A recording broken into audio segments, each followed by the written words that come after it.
امام زندوسی رحمہ اللہ فرماتے ہیں کہ میں نے امام ابو الفضل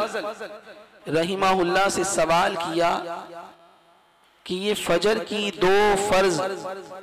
ظہر کی 4 فرض، عصر اور عشاء کی بھی 4 فرض اور مغرب میں 3 رکعت فرض ہیں، آخر ایسا کیوں ہے؟ امام زندوسی رحمہ اللہ کے اس سوال کے جواب میں امام ابو الفضل فرمانے لگے اللہ رب العزت کا حکم ہے اور ہم اس کے بندے ہیں، لہٰذا اس نے فجر میں 2 رکعت رکھ دی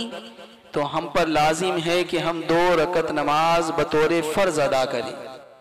اللہ رب کائنات نے ظہر، عصر اور عشاء میں 4 رکعات فرض کی ہیں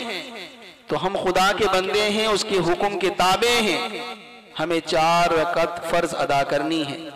اور مغرب میں 3 رکعات رکھی ہیں تو 3 رکعات ہی فرض ادا کرنے کے ہم پابند ہیں۔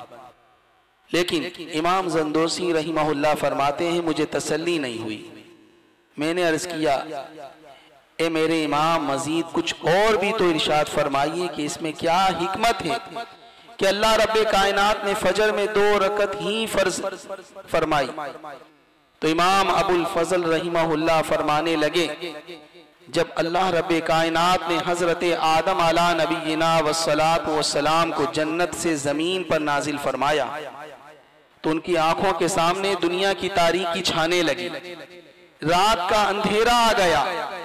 تو وہ پریشان ہوئے کیونکہ اس رات سے پہلے وہ جنت میں تھے، وہاں نور ہی نور تھا، تاریکی آپ نے دیکھی ہی نہیں تھی۔ اب دنیا میں آنے کے بعد جب شب کی تاریکی دنیا پر چھا گئی تو حضرت آدم علیہ نبینا والسلام پریشان ہوئے اور ساری رات اسی پریشانی کے عالم میں گزر گئی۔ پھر اللہ تبارک و تعالی کا کرم ہوا اور اس دنیا میں صبح کی روشنی نمودار ہوئی۔ جب صبح کی روشنی نمودار ہوئی تو حضرت آدم علیہ نبینا والسلام خوش ہوئے اور صبح کی روشنی دیکھنے کے بعد اللہ کے حضور سجدے میں گر گئے اور بطور شکرانہ 2 رکعت نماز بطور نفل ادا کیے۔ یا الہ العالمین تیرا شکر ہے کہ تو نے مجھے رات کی تاریکی سے نجات عطا فرمائی اور صبح کی روشنی دیکھنا عطا فرمائی۔ تو 2 رکعتیں ادا کر لی۔ اللہ رب کائنات نے امت مصطفیٰ صلی اللہ علیہ وسلم پر فجر کی 2 رکعتوں کو فرض قرار دیا۔ اب جو بھی امتی حضور علیہ السلام کا فجر کی 2 رکعت نماز بطور فرض ادا کرے گا، رب کائنات پہلی رکعت ادا کرنے پر ہمارے گناہوں کو معاف فرما دے گا